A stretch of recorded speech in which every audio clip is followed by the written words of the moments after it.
lorúkọ ẹ? Sọ sókè dáadáa o. Orúkọ mi ni Jembola. Ogun? Jembola. Ogun Jembola. Ọmọ ọdún mélòó ni ẹ? 33 years. Ọmọ bo ni ẹ? Ọmọ Iperu. Ọmọ? Iperu. Iperu. Ilé-ìwé alákọ̀ọ́bẹ̀rẹ̀ wo ló lọ àti secondary school? Mo lọ sí Faith Secondary School ní Ogun Remo. Mo lọ sí Alabo Grammar School ní Iperu. Okay. Apá abo ní Iperu. School mi wà ní along Ode Road. Ní apá abo ní ọ̀dọ̀ yín ní Iperu. Èmi wà ní number 1 Efun Jolly Street. Efun Jolly Street. Agbólébó ni ẹ. Kó sókè sí. Àwọn dábìí lọ́wọ́ ẹ̀rí pé òun á lọ sókè. Efun Jolly Street. Apá abo Efun Jolly Street bí a street Ní General Hospital of Ode Road. Lọ́nà à ń lọ sóde. Ok. Kí ló gbé yín débí? Wọ́n mú mi pé mo lọ fọ hospital tí ìjọba ṣẹ̀ṣẹ̀ dá sílẹ̀ tí wọ́n ti ṣe. Lápá abo ni hospital yẹn wà? Ó wà nítòsí ilé mi. Ibo lẹ kọ́kọ́ fọ́ kẹ́ tó lọ sí hospital? Hospital yẹn náà ni. Ilé ẹnìkan tí ẹ lọ fọ́n kọ́? Ilé obìnrin kan tó ká fún? Létà ní. Ok, lẹ́yìn hospital ní tiẹ̀. Ok, ó yá, báwo ni hospital yẹn ṣe wá? So ó bẹ̀rẹ̀ ní early January. So mo wá ewé lọ sí ẹ̀yìn oko ń bẹ̀. So mo wá rí owó ráìsì àbówé tábà déwò. Ewé tí a fi máa ń ṣe ìṣègùn. Ok, ṣé oníṣègùn lẹ́yìn ni? Bẹ̀rẹ̀ ló ń ṣègùn nípa mi. So ìgbà tí mo máa débẹ̀ mo máa dẹ̀ ń wọnú hospital yẹn dáadáa. Wọ́n ti máa wọnú hospital yẹn mo wá yọjú láti ojú window. Mo rí àwọn tẹlifíṣàn kankan tuntun bẹ́ẹ̀ yẹn. So mo wá padà wá sílé mo wá sọ fún tenant mi kan tí wọ́n máa ń pe orúkọ Ọmọkútọ́nù ní Saheed lórúkọ ẹ̀ wọ́n máa ń pè ní Àlùjọ̀nù. Wọ́n máa ń pè ní Àlùjọ̀nù Saheed. Saheed ní orúkọ ìbọ̀tà Àlùjọ̀nù náà yẹn máa ń pè generally. Ọmọ bo ni? Ọmọkútọ́nù. Ọmọkútọ́nù. Bẹ́ẹ̀ kọ́ báyìí ni mo rí wá ní tó bá ti di àárọ̀ ọjọ́ kejì nǹkan pé ká lọ Ògùn. Ìgbà tó di àárọ̀ ọjọ́ kejì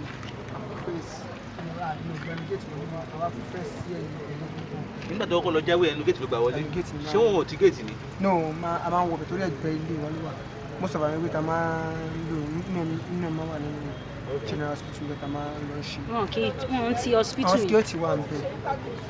Bọ̀mílà ó jẹ́ ilé wa. Tí ó ṣe ìyẹn ní ọkọ̀ tí mo fi ṣe pàṣẹ mo dẹ̀ sọ fún Àlùjọ̀nù so he said no problem pé kí n má sọ fún anybody mọ́ pé o máa wá bá ṣe máa ṣe.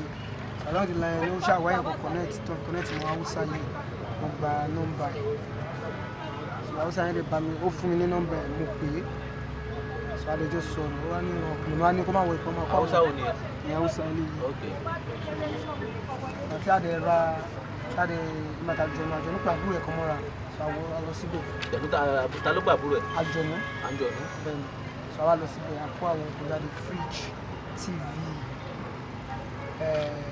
TV plasma ńlá mélòó? TV 8 bẹ́ẹ̀ ńlá méjì ó jẹ́ 10 then standing fan àpò mẹ́rin.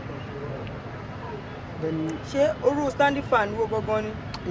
Rechargeable standing fan. Okay.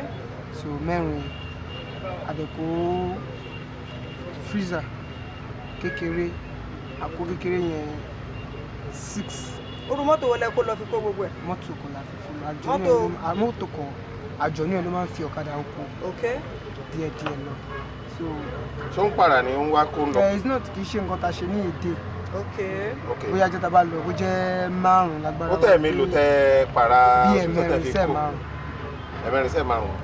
Ẹ fi kí ló dé tán báwo lẹ ṣe rìn yìí tán fi mú yín? Ibẹ̀ yẹn wọ́n kàn kọ́ tí wọ́n àbádọ́ mi so wọn ò ní security yàtọ̀ sí kò sọ lọ́dẹ kankan bẹ́ẹ̀. Bẹ́ẹ̀ sà so ẹ̀yin dẹ̀ ni à ń gbà wọlé so bàdá yìí ṣe. So àwọn olùtẹ̀ kó yẹn bá ń bọ̀ lẹ́kùn lọ. Àjọ̀nù ló lọ tà fún ilé ní tójútì initially máa tẹ́lẹ̀ yìí. Tá l'Àjọ̀nù yẹn? Àjọ̀nù yẹn jẹ́ ọlọ́kadà tí ó gbé nínú ilé mi. Olówó à ń sìn. Ìgbà tí wọ́n mú mi lọ́kọ̀ mi lọ́kọ́kọ́ mú òun ti sá lọ pẹ̀lú àwọn family àti àwọn àtàwọn. Ṣé ń jẹ́ kí lorúkọ ẹ̀ ń tẹ̀ta fún? Ṣé landlord lẹ́yìn ni? Landlord. Ẹ̀yin lẹ́ni ilé yẹn gangan tẹ́ ń gbé.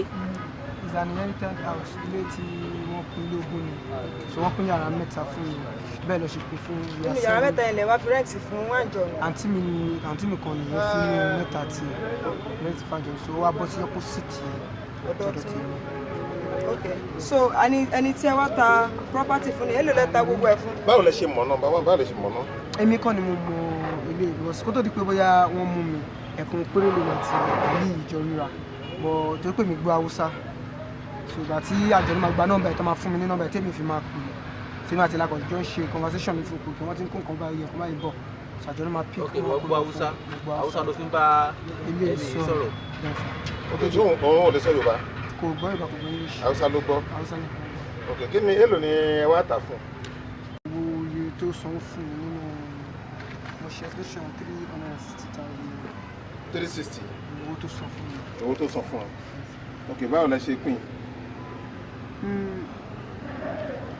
bó ṣe ń sọ pé bó san at once ìjọ 30, 60, 100 each so tó bá ti sọ mẹ́rin Àjọ̀nú mo ṣe owó tí mo fún Àjọ̀nú 160 nínú 360 ṣé nu 360 yẹn ni àbí títí ẹ nìkan ni 360. títẹ́ mi ní kọ́kọ́ gbogbo owó tí mo gbà lọ́wọ́ ẹ̀ fún ọjà tí a kó fún. ṣé òun mọ̀ pé ẹ lọ jí ọjà yẹn kó ń bì kọ̀ọ̀kẹ́ tó ta fóun ni ṣe ṣàlàyé bó ṣe yẹn ṣe jẹ́. ṣàlàyé bó ṣe jẹ́. òun dẹ̀ bí yín pé bolẹ̀ ti rọ́jà tẹ wá tà fóun. fún ní receipt but initially ó mọ̀ pé they are stolen properties. ta ló mọ̀. akwai turanci. ilé Hausa. ba turanci. kò bọ́ àrùn.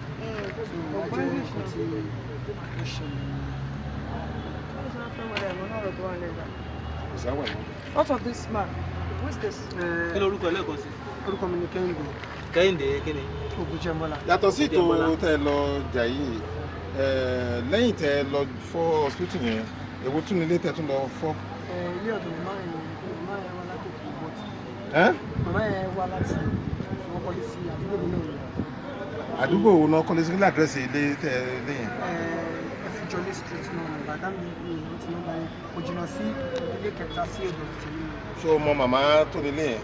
ní ìmọ̀ wọn ọmọkùnrin pínlẹ̀ wọn kọ wọn tì ní gate ó wà ní gate wọn fi ẹ̀mẹ́ so for so long lágbà tí mi ti ń rí ẹ̀mí anybody níbẹ̀ ṣọjọ́ tí Àjọ̀nú wá pè mí pé kí n wá pé wọ́n ṣí gate ibẹ̀ yẹn lẹ̀ lóru mo dẹ̀ wọ́n pé kí wọ́n ṣí ọ̀hún ló lọ wó bẹ̀ wò ṣùgbọ́n ṣáà rí tó ti pàkà àwọn kankan síta náà lọ́wọ́ àdúgbò ni iṣẹ́ ilé ìwà inú wọn but àwọn nǹkan tí mi bá ní ìdìbò bá lẹ́kùn mo ti tẹ̀lé débẹ̀ ni jáde àwọn nǹkan tí mi wá ní ìdìbò ni wọ́n bá nínú ìyá mi tí mo gbé. ṣé Àjọ̀nú ló lọ kó àwọn olùjáde ní abẹ́jọ wọlé kó àwọn nǹkan tẹ́ ṣàánú tẹ́ nídìí ń bẹ̀ jáde. òun kó ètò òun ní èmi náà kó ètò òun ní. kí ni ìwọ tí ẹ kó. tèmi kó mo kó fóònù pẹ̀lú gas cooker stab ti electrical wire like èwo l'Àjọ̀nú kó.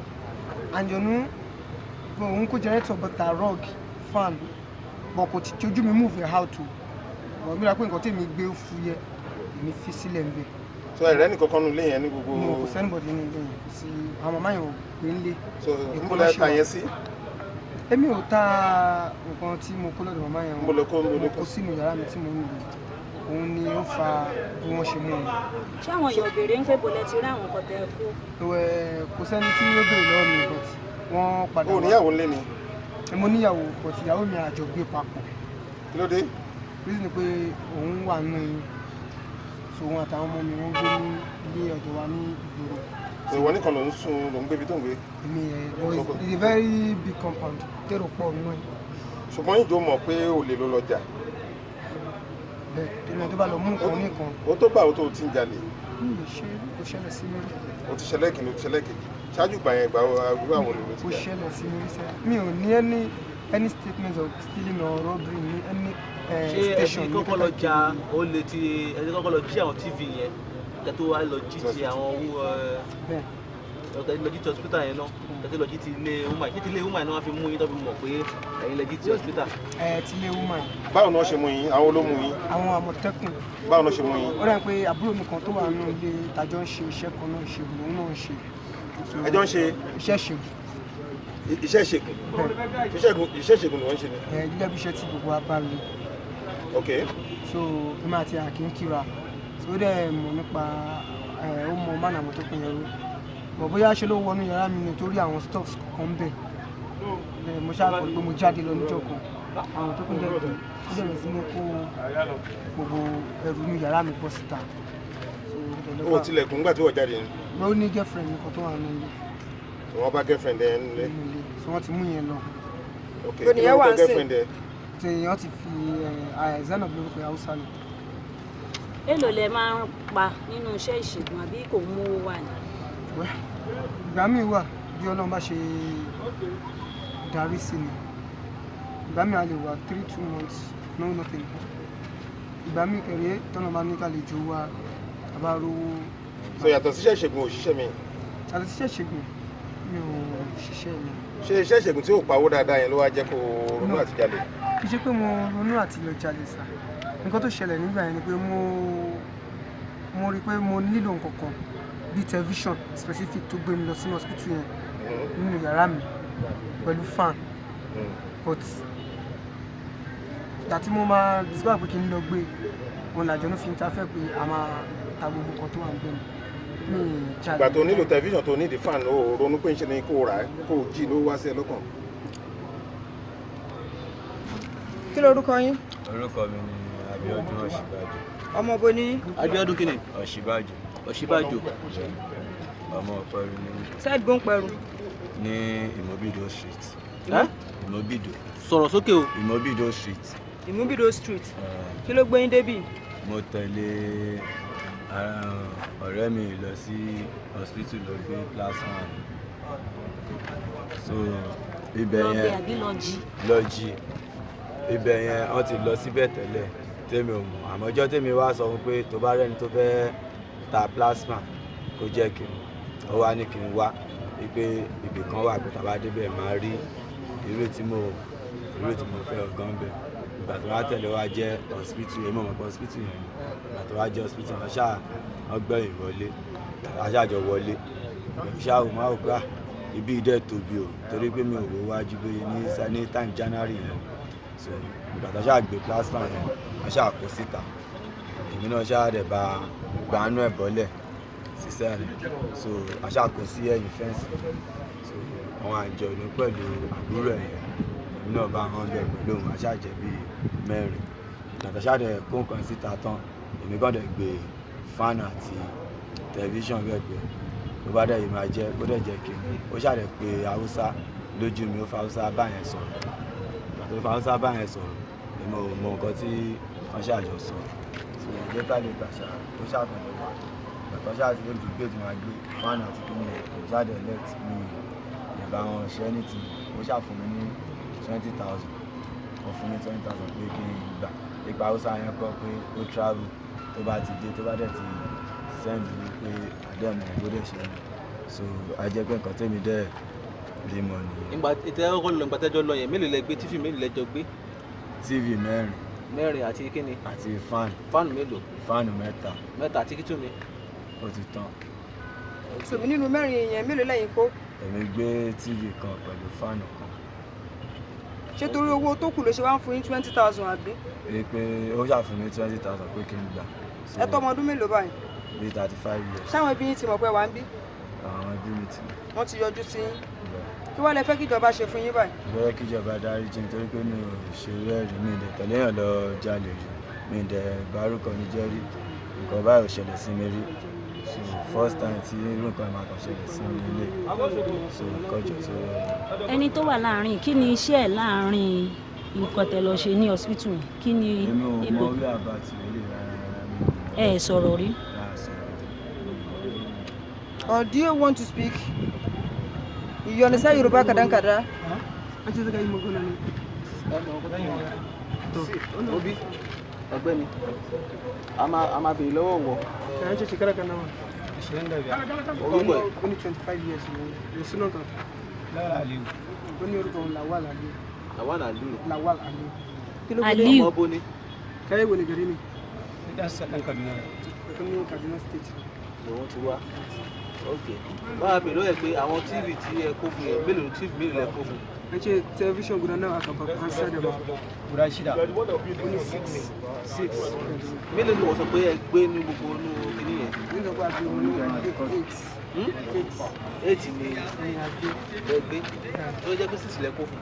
6 ní gbé kan ẹni náà gbé kan. Bọ́lá pẹ̀lú ẹ̀ pé kí ló tó jẹ́ pé 3 kilo pé sọ fún ilé ẹ̀kọ́. 360. 360 tó jẹ́ pé 360 ló fún TV tuntun. an ce ya kamata ka ce 360 ka ba mu akan television sabo kaga guda 4 guda 3 35,000 sai guda abun da ake ní fi gba. ẹ kàn sọ nǹkan tó sọ ẹ má sọ pé.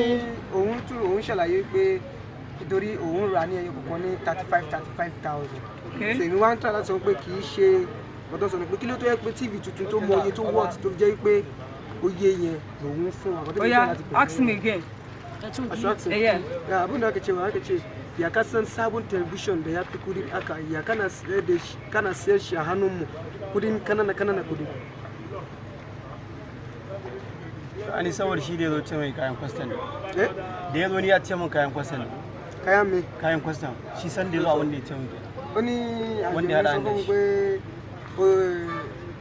ọjà olè ni òun ṣe ra bẹ́ẹ̀. ó ṣe ra dé gbogbo yìí. wọ́n bèrè pàpà tẹlifíṣàn lọ́wọ́. ṣé ó sì ní ṣéǹjì tó fẹ́ fún yín ni àbí gbogbo owó tó ti fún yín nìyẹn. an ce kana da canji da zaka bamu ko kudin da zaka bamu ka riga ka bamu gaba ni gaba daya wani na bara 400 ba 5,000. 400 ba 5,000. ó ní gbogbo iye tí òun san fún wa mo ní TV guda 5 395,000 naira. 395. TV guda 5 ya fi da. ó lè wà fún yín ní 360 lẹ́nu. 360 gẹ́gẹ́ bí nǹkan tí mo ṣe àbúlétì mi 360,000. ẹ bèrè pé àwọn televisions yẹn bo ló wà ń sí ṣóun ti tà wọn àbí bo ló ń kó wọn sí ló wà ń bí wọn ti gba padà lọ́bẹ̀ ṣáwọn fámìlì ẹ̀ mọ̀ pé ó wà ń bí ẹ bèrè. a ce iyalinka sun san kana nan waye san kana nan kawai wanda ya sani sai dai shugaban mana su ga sarkin wangare sarki ó ní kò sí anybody náà family tó mọ̀ pé òun wà ń bí amma abokina kò ní sani. ọ̀rẹ́ òun kan pẹ̀lú sẹ́ríkì àwọn haúsá. ṣé ó ti pẹ́ tóun ti máa ń ra irú nǹkan bẹ́ẹ̀ ṣé irú ẹrù olè bẹ́ẹ̀ lòun máa ń rà ní ṣíṣẹ́ tiẹ̀ nìyẹn. an ce ya daidai da kana sayar da kasuwan bara'i ne ko shi ne aikin ka kenan. shi ne kaɗai na tabbas ni a karan ki yi. ó ní kára ló ti ṣiṣẹ́ pé tiwa ni wannan ne karan tabbas.